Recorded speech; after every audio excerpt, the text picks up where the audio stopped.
This is Joshua Hart from JTX Boxing, and today I'm joined by Hopey Price. Hopey, first things first, how are we? I'm all good, you? I'm not doing too bad. Obviously, we're here in Sheffield. Fight for you this weekend against James Beech Jr. What do we make of James Beech Jr. as opponent? It's a very big step up for yourself, isn't it? Everyone's saying it's a big step up for me, but I don't believe it is, to be honest. He's boxed at a good level. He's boxed a few good guys. Obviously, he's come out second best a few times. He's a very tough lad. He always comes to fight and comes to win.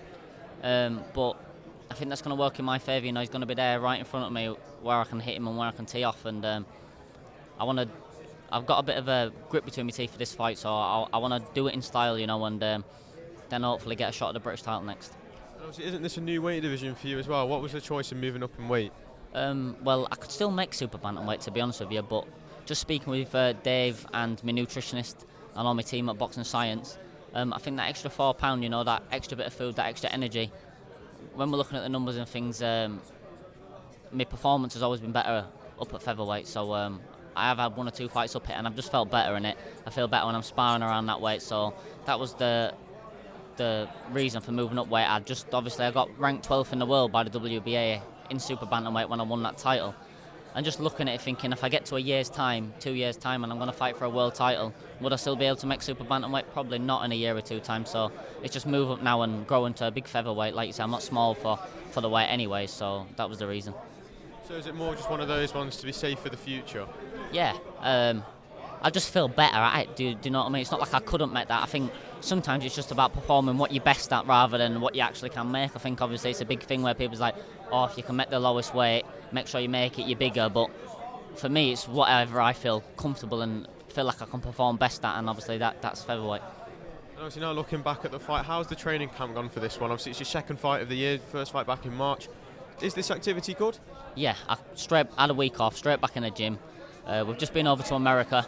I was over there for 2.5 weeks, like you say, training in Robert Garcia's gym, Freddie Roach's gym, Manny Robles, just sparring Mexicans, Americans, people from Kazakhstan, everyone. So the perfect stage for my career, getting that good sparring, and obviously put me in good stead for this fight as well. So.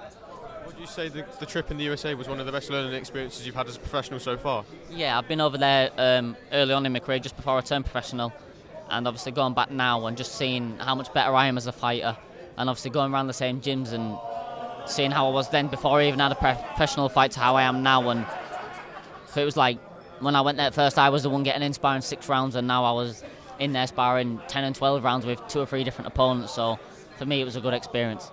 How many 10-rounders have you had now in your career? I've been scheduled for 2, I believe. One of them, obviously, I stopped and I went the distance in the last one, so I'm scheduled for my third 10-rounder. How long would it be until you'd like to step up to maybe 12 rounders and start looking at the big titles? Whenever, you know. Like you said, I'd like to fight for the British title next. Nathaniel Collins and Raza Hamza's fighting it for it next, I believe. James Beech obviously coming off a loss to Nathaniel Collins, but coming off a win to Raza Hamza. So if I go out with him and deal with him in the fashion I believe I am going to do Saturday, then it gives me the perfect opportunity to fight the winner of that. So would you say you've got a very keen eye on that fight and really are targeting the winner? Yeah, 100%. I really want the winner of that fight. You know, the British title's been something I've always wanted as a kid, and I believe it's the perfect time now. You know, after this fight, it'll be probably my third title fight. So then I'll be more than ready for that British title. And just talk about working with Dave Coldwell. Obviously, Dave's a very seasoned trainer. How good is it to have a man with such experience backing you?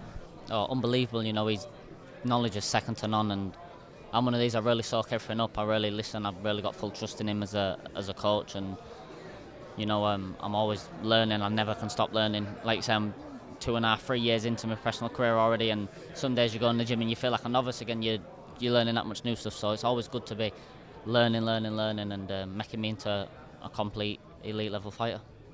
And finally, I just want to talk about the fans. How many fans have you got coming up from Leeds on Saturday night? A good few.